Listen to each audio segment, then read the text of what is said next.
Europe is walking into 2026 exposed, not collapsing, not panicking, but no longer protected by assumptions that once felt permanent. For decades, Europe lived with a safety net it barely acknowledged. American power, economic predictability, institutional inertia. When things went wrong, someone else absorbed the shock. That world is fading. 2026 is not a year of dramatic decisions. It is a year of balance, of pressure, of consequences. And Europe is already on the tightrope. One of the first tests comes quietly, in April, in Hungary.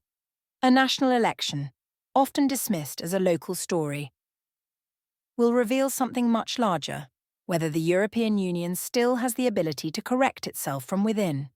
For years, Brussels has treated Hungary as an irritation it could manage. Funds frozen here, statements issued there, but rules mean little when political will erodes.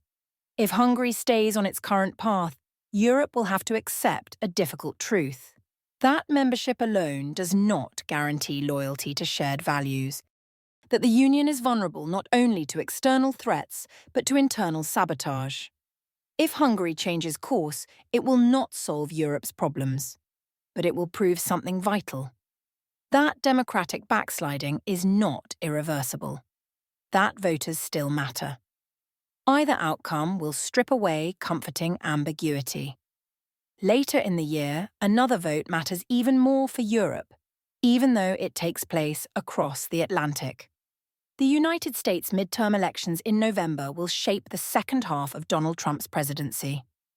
For Europe, this is not about American ideology. It is about reliability. A divided Congress could slow unilateral instincts and restore friction inside Washington.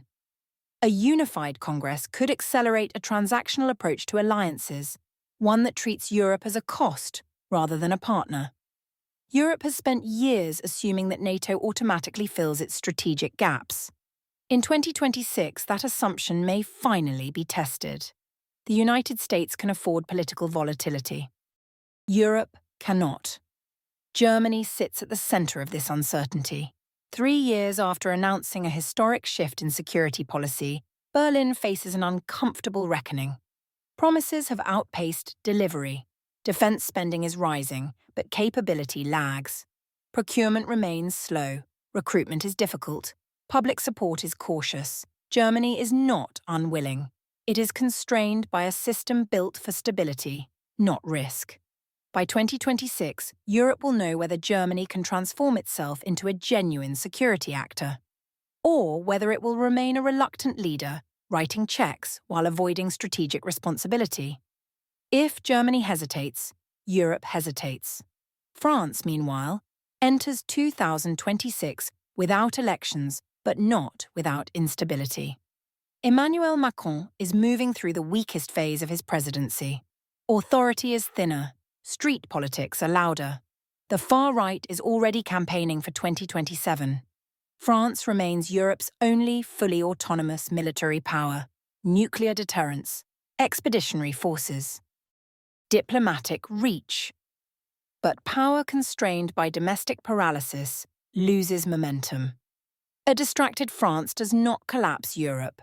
It simply leaves it quieter, slower, less decisive. And drift in geopolitics is rarely neutral. Then there is Ukraine. The war will not politely end because Europe is tired. Front lines may move, negotiations may begin, but there is no clean resolution on the horizon. What is visible is fatigue, budget fatigue, attention fatigue, moral fatigue. This is precisely what Russia needs. Not victory, but time. Not collapse, but fragmentation. Ukraine is not a temporary act of solidarity. It is a long-term strategic commitment, one that reshapes budgets, politics, and public patience. Ukraine is no longer just a test of values. It is a test of endurance. Beyond Europe's borders, pressure is building elsewhere too. Iran is entering a dangerous phase. Economic collapse, environmental stress, persistent protests, an aging leadership clinging to control. Whether Iran reforms, represses, or fractures, the consequences will reach Europe through energy markets, through migration, through regional instability. Ignoring Iran because it feels distant would be a mistake. Distance no longer protects anyone. Even the financial foundations feel less secure. The dollar is not collapsing. But confidence is no longer unquestioned. Persistent deficits, political brinkmanship, and global fragmentation are changing how risk is priced. For Europe, this brings opportunity and danger. A weaker dollar could help exports and ease some costs. It could also destabilize markets and complicate monetary policy. Financial comfort has been one of Europe's quiet safety nets. That net is thinning. Europe's greatest vulnerability in 2026 is not a single enemy. It is the belief that there is still time. Time to integrate defense later. Time to fix institutions later. Time to confront internal fractures later. Later is no longer a strategy. Europe is already on the rope. Balancing. Moving forward. Without a net. The question is not whether Europe wants to act. The question is whether it understands that not acting is now a choice, and choices have consequences. If you found this analysis useful, like the video, subscribe to the channel and visit WesternRelations.com for deeper political analysis on Europe and the Western world. Thank you for watching.